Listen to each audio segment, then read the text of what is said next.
Welcome to the Ask Phil Skinny podcast with a guest. I'm proud to present Tom Szaky. Tom, welcome to the show. Please tell us more about yourself. What is your story? Peter, thanks for having me. So I've had the privilege of running TerraCycle now for 25 years, and that's a company that's dedicated to how do we eliminate the idea of waste by recycling things that are hard to recycle, from cigarette butts to dirty diapers, and bringing out a full reuse economy where things don't even need to be recycled, but just collected, repaired, cleaned, and so on. For me, my fascination with waste began, early on when I was a freshman at college, just because, when I started thinking about the idea of waste, I found that it was filled with all these anomalies. It is something we are willing to pay to get rid of, which only garbage experiences that idea.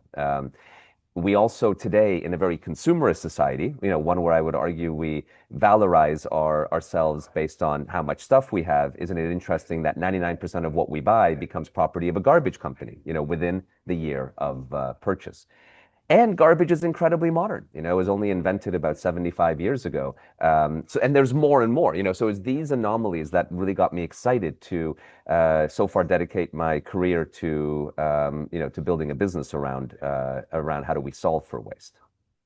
So would you say that these anomalies are the key to success in your business? That you just have to find what is not typical.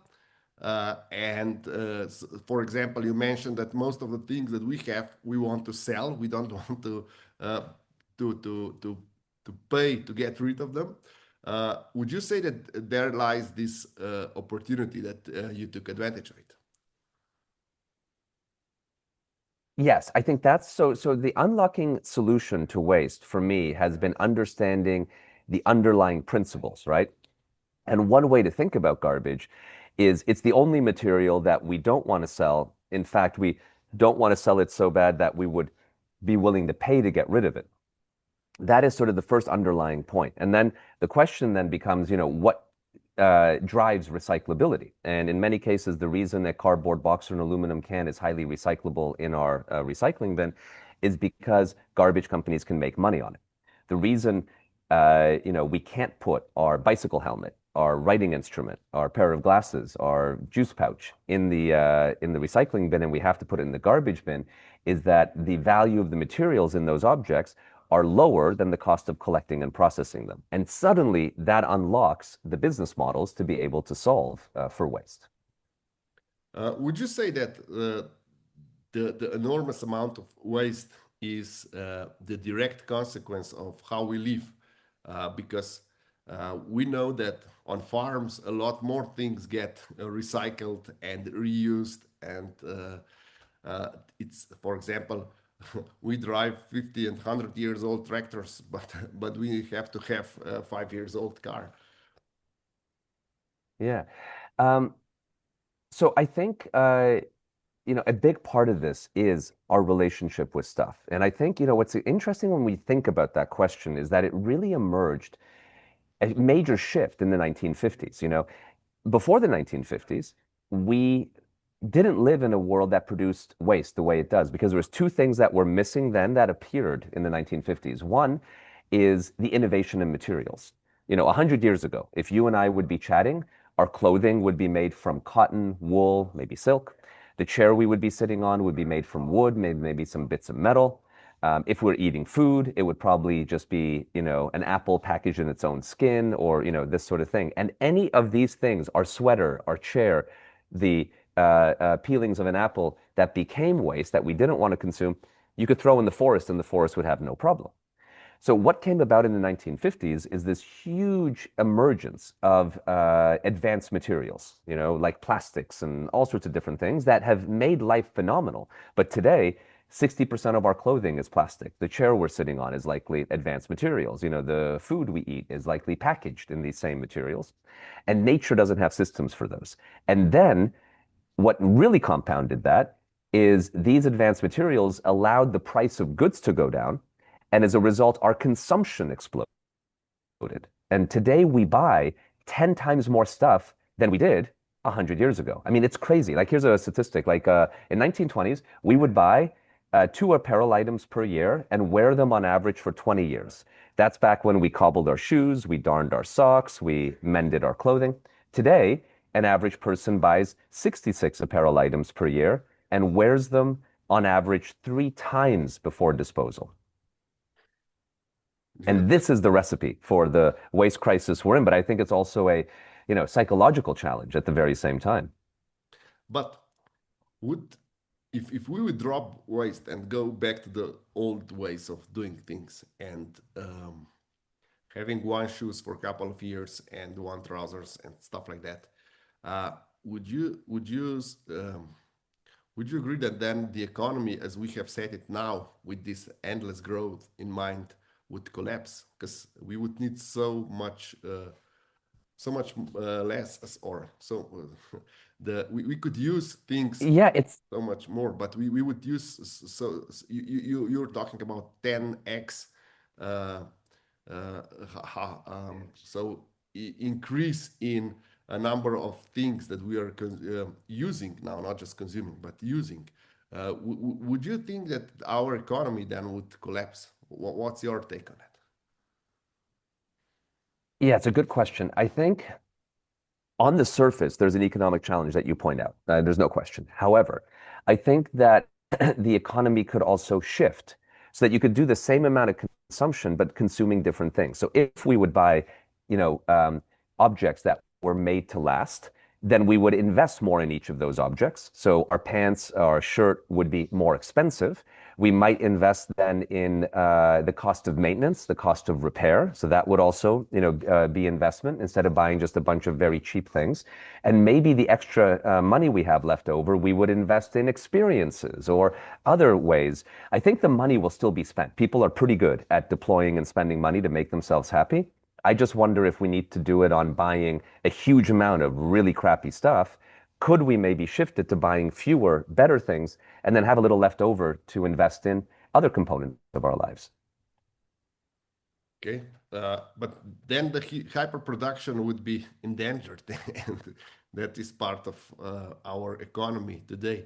So, um, how can an average person or small company start going? Because you work with so many big companies and or all size companies in your company. But how can an average consumer in the US starts utilizing your knowledge or your experience with let's call it recycling and reuse economy as you mentioned it? Yeah, absolutely. So I think the first thing that we would start with is how do we buy? Because what we buy is a vote for the future. Whatever we buy, more will exist tomorrow, and whatever we don't buy, less will exist tomorrow. It's perhaps the most fiercely democratic function that we participate in is again what we buy and what we don't buy. So I think that's the first sort of lens. Then, in the context of what we buy, let's buy things that are going to be durable, that are made to last, that can be repaired, that we can really enjoy. Maybe invest more in those objects than buying just a lot of disposable goods. And then, of course, let's look at how do we recycle what is going to be disposed and try to avoid things that are not recyclable. And then you can always use a company like TerraCycle, like our company, to help you with those hard to recycle components that you may not have answers for. But the general point is that it begins with how we purchase. Okay, but is that um, the convenience level of plastic and throwing things into our bin is just so high? How can we set our minds to accept the different convenience level of recycling, reusing, and stuff like that? Well, I think there's two parts, right? I think in the so maybe three parts. One is that in reuse, you might have a slightly less convenience because you have to clean and refill or you have to repair and so on. But you can trade that for much higher quality goods. So you get maybe a little less convenience, but a much higher quality experience. And I think that could be worth it for, for many folks. Then I think the next part is we do have to invest in making the environment better. You know, the environment we live in is tremendously important for our health, our children's health, you know, and also all the other plants and animals on the planet. And that is an investment that we have to take care of, right? And there's a little work involved in that. Um, so I think, and then the final is what's not in the individual's hands. It's companies like TerraCycle, like mine and others, need to work on trying to make these systems as affordable and as convenient as possible. And that's what we strive to do every day. It's why I'm here in the office and what we work on a daily basis. What's your take on should consumer choose to recycle and upcycle and reuse and watch how much you said that you vote with your purchase. Uh, should recycling or transferring to more or 100% recycling, should that be a consumer choice or should that be regulated by the government? Oh, I mean, look, any and all regulations are good, right? That move society into being more responsible. So every time regulation occurs and forces us to be better, I think it's wonderful. Now, in the world of garbage, there's only one regulation today, which is you and I in the US are not allowed to put garbage on the street. We can't litter. That would be illegal. But that's the only regulation that exists. Everything else is voluntary. Whether we compost at home is voluntary. Whether we choose to recycle, whether we choose to reuse, these are all voluntary functions. Let's remember the only regulated function is you cannot litter. That's it.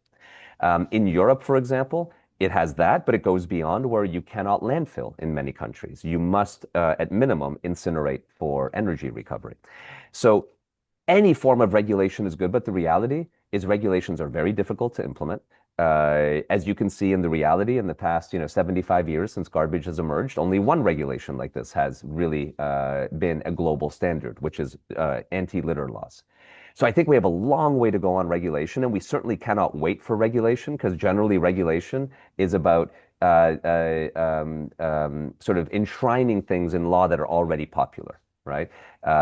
It's not going to be something that if we sit back and say we're going to wait for regulation, that is going to save us. So regulation is good, but it's very slow. Okay, so to our listeners, where should they start? What is the number one priority or task that they should undertake in order to stop, let's call it, or consume it and producing too much waste?